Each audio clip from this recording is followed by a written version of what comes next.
In today's video, I'm going to teach you how to add an email subscription pop-up to your Wix website. By the end, you'll have a clean professional subscription pop-up that appears exactly where and when you want it.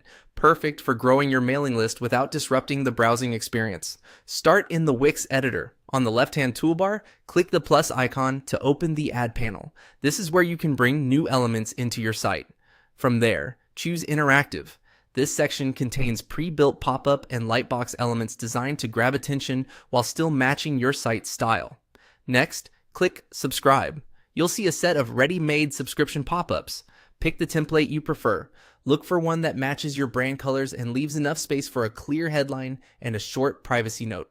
When you've chosen, drag and drop it onto your page. Give it a second to load. Wix will place the pop-up and make it available for customization right away. Now let's control how it behaves. Click Set Triggers. This is the command center for naming, placement, and timing. Start by giving your pop-up a clear name. Use something descriptive like newsletter welcome pop-up, so it's easy to find later if you add more pop-ups to your site. Next, turn on automatically display pop-up on pages. When prompted, click Yes. This ensures your pop-up appears without visitors having to click anything. Then select.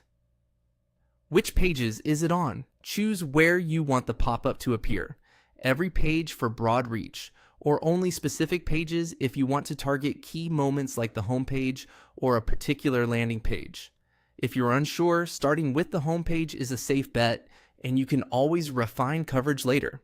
To control timing, click Pop-up Scheduling, then click Set Schedule. Here, adjust when the pop-up should be active. For example, you might enable it only during a campaign window or limit it to certain days and times when your audience is most engaged. Be intentional.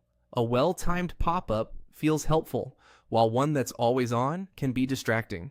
If there's a time zone option, confirm it matches your audience. That's it. You've added, named, placed, and scheduled your email subscription pop-up. Take a moment to preview your site to ensure the wording, design, and timing feel smooth. With these settings in place, you'll invite signups at the right moments and keep your site experience friendly and professional.